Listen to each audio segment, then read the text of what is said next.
लेकिन सबसे पहले आपको कराची से अफसोसनाक खबर देंगे। औरंगी टाउन MPR कॉलोनी में घर की छत गिर गई। मलबे से 4 अफराद की लाशें निकाल ली गई हैं, जबकि जांबाहक अफराद में 3 बच्चे भी शामिल हैं।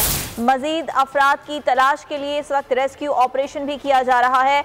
अफसोसनाक खबर आपको दे रहे हैं, कराची से औरंगी टाउन कॉलोनी में घर की छत गिर गई है और इसके नतीजे में ये एक ही खानदान के 4 अफराद जामा हुए हैं, जिसमें 3 बच्चे और 1 खातून शामिल हैं।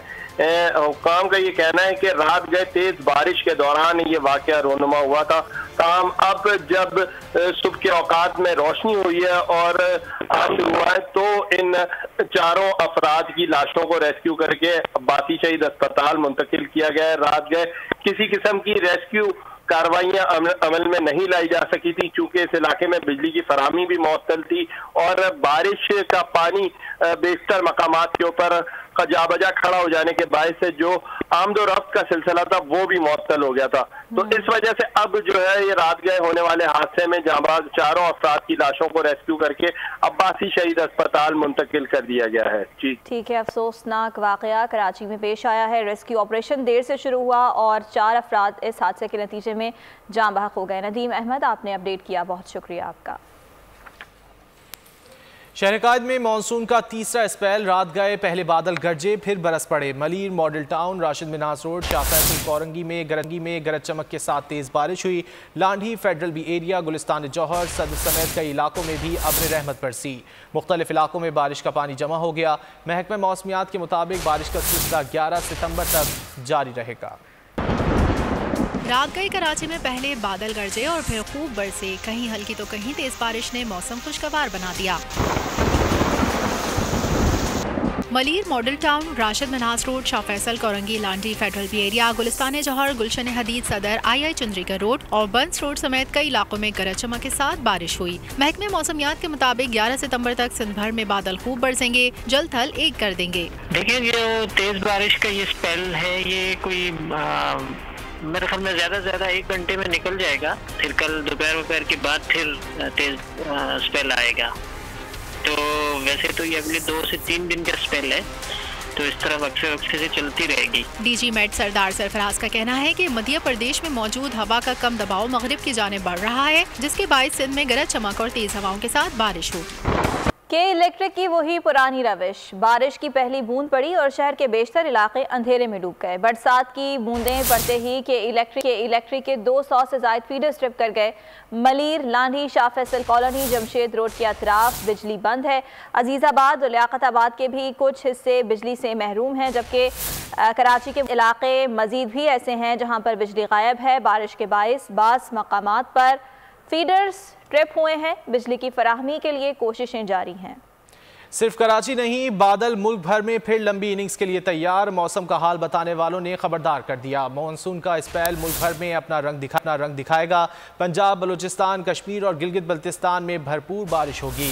हैदराबाद, ठट्टा, मकली, घारो, गज्जो, झंपीर, किंझर झील और अतराफ के इलाकों में भी तेज़ बारिश हुई। हैस्को के 141 फीडर स्ट्रिप कर गए। सरगोदा में अब्र रहमत बरसी। नशेबी इलाके और सड़कों पर पानी जमा हो गया। फैस्को के मुतादिद फीडर स्ट्रिप कर गए। बिजली की फराहमी भी मुअत्तल हो गई। मानसून का एक और स्पेल। हैदराबाद, ठट्टा और बदीन में बारान रहमत। लाड़काना, मीरपुर खास, जैकबाबाद, दादू, सक्कर समेत सिंध के बेशतर शहरों में गरज चमक के साथ बारिश की पेशगोई। पंजाब और खैबर पख्तूनख्वा में भी मानसून अपना असर दिखाने लगा। सरगोदा में मूसलाधार बारिश से मौसम खुशगवार। गर्मी का जोर भी टूट गया। मौसम का हाल बताने वालों ने खित्ता पोटोहार, नारोवाल, सियालकोट, गुजरावाला, लाहौर और उकाड़ा समेत मुतादिद शहरों में बारिश की नवीद सुना दी। कश्मीर और गिलगित बल्तिस्तान में भी तेज हवाओं गरज चमक के साथ बारिश का इम्कान है। बलूचिस्तान पर भी बादल होंगे मेहरबान। यूब, मुसाखिल, सिब्बी, कोहलू, बारखान, जियारत और कोयटा समेत चंद मुकामात पर तेज हवाओं गरज चमक के साथ बारिश का इम्कान है।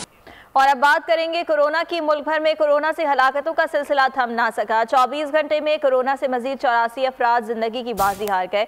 4062 मुस्बत केस रिपोर्ट हुए। मुस्बत केसेस की शरह 6.43% रही। NCOC के मुताबिक 63,161 टेस्ट किए गए।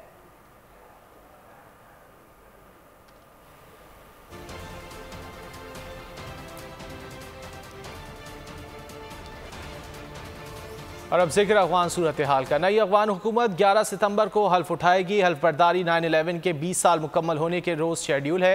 रूसी मीडिया ने दावा किया है कि हल्फ बर्दारी की तकरीब में पाकिस्तान, रूस, चीन, कतर और तुर्की को मदऊ किया गया है। पाकिस्तान का नई अफगान हुकूमत के लिए नेक ख्वाहिशात का इजहार। तर्जुमान दफ्तर खारजा का कहना है, उम्मीद है अफगानिस्तान में नए सियासी इंतजामात के तहत अमन व इस्तेहकाम और सलामती को यकीनी बनाया जाएगा। सऊदी वज़ीर ख़ारजा फैसल बिन फरहान अल सऊद ने अफगानिस्तान में निगरां हुकूमत का क़याम दुरुस्त कदम करार दे दिया। और अमरीकी वज़ीर ख़ारजा का कहना है कि तालिबान को तस्लीम करने का फैसला उनके इक़दामात पर मुनहसर होगा। अमरीका की पहली तरजीह तालिबान से वादों पर अमल दरामद करना है। एंटनी ब्लिंकन का अफगानिस्तान मीडिया को इंटरव्यू में कहना था, 14 अगस्त की शाम तक अशरफ गनी मरते दम तक लड़ने की बात कर रहे थे। सकूत काबुल अफगान हुकूमत और अफगान फौज की नाकामी थी। अमरीका 9/11 के जिम्मेदारों को सजा देने अफगानिस्तान गया था। अहदाफ हासिल करने में कामयाब रहे। We went to Afghanistan in the first place, and that was after 9/11 to deal with those who attacked us on 9/11 and to make sure to the best of our ability that they could never do so again from Afghanistan. And that effort was largely successful. Osama bin Laden was brought to justice a decade ago. The Taliban says it seeks international legitimacy and international support. And that will depend entirely on what it does, not just on what it says. And the trajectory of its relationship with us and with the rest of the world will depend on its actions. Now, the Taliban has made a series of commitments publicly and privately, including with regard to freedom of travel, with regard to combating terrorism and not allowing Afghanistan to be used as a launching point for terrorism directed at us or at anyone else.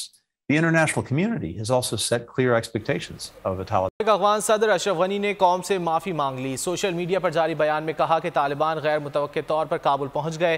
Kabul छोड़ना इंतहाई मुश्किल फैसला था। Security staff के कहने पर काबुल छोड़ने का फैसला किया। अफगानिस्तान में तब्दीली एक हकीकत है। पाकिस्तान अफगानिस्तान की सालमियत और खुद मुख्तारी का एहतराम करता है। आलमी बरादरी को मुश्किल वक्त में अफगानिस्तान का साथ देना होगा।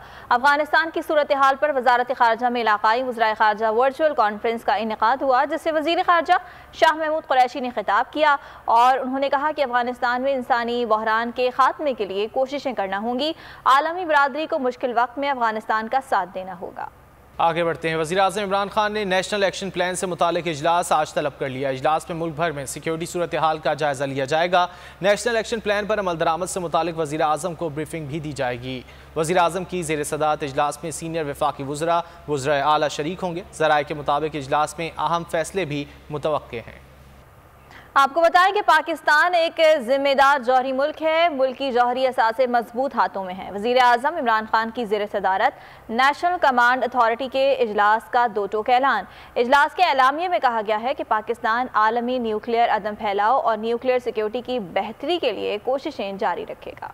हायर जुल्म, एक तो पहले ही इतनी महंगाई, फिर आवाम की शामत आई। कराची वालों पर एक और टैक्स लगाने की तैयारी कर ली गई है।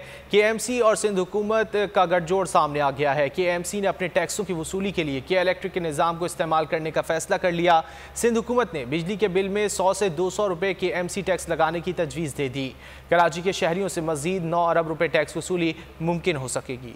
एडमिनिस्ट्रेटर कराची मुर्तज़ा वहाब और सिंध हुकूमत कराची से मजीद 9 अरब रुपए वसूली के ख्वाहिशमंद। कराची में वज़ीर आला सिंध सैयद मुराद अली शाह की ज़ेर सदारत के इलेक्ट्रिक और KMC का इजलास हुआ। इजलास में के इलेक्ट्रिक बिल के जरिए KMC और DMCs की टैक्स वसूली पर तबादला ख्याल किया गया। वज़ीर आला सिंध मुराद अली शाह का कहना था कि के इलेक्ट्रिक अपने बिल के जरिए 100 से 200 रुपए फी घर KMC के लिए इजाफी वसूल करेगा। मीडिया से गुफ्तगू में मुर्तज़ा वहाब का कहना था कि लोगों को उनके टैक्स का हिसाब दूंगा। एक इदारा जो कि ऑलरेडी कलेक्शन कर रहा है वो अपनी कलेक्शन करे, जो कलेक्शन करेगा वो डायरेक्टली KMC के अकाउंट में ट्रांसफ़र होगी और हर महीने मैं कराची के शहरियों को बताऊंगा कि आज इतना टैक्स आपका हमें वसूल हुआ।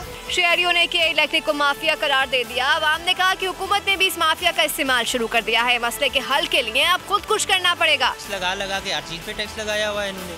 कौन सी चीज़ छोड़ी है जिस पे टैक्स नहीं है? अब ये टैक्स पे टैक्स लगा रहे हैं। अब बिल जहाँ 1100 का आता था या 1000 का आता था, अब वो 2200 रुपये का डबल आएगा। ये तो गवर्नमेंट पे डिपेंड करता है ना सर, कि उनको चाहिए कि आवाम को सहूलत फराम की जाए, ये ना कि उनका खून चूसा जाए। अच्छी बहुत परेशानी हो रही है, लाइट आ नहीं रही है, टैक्स पे टैक्स लग रहा है, हम परेशान है, आवाम परेशान है। बंदा दुकानदारी करे, कमाए, या बच्चों के लिए पेट पाले, या के इलेक्ट्रिक के हवाले से जो है ना बिल भरे। कराची वालों का कहना था कि महंगाई के साथ के इलेक्ट्रिक के सितम क्या कम थे, जो अब KMC टैक्स की वसूली का जिम्मा भी के इलेक्ट्रिक पर डाल दिया गया है।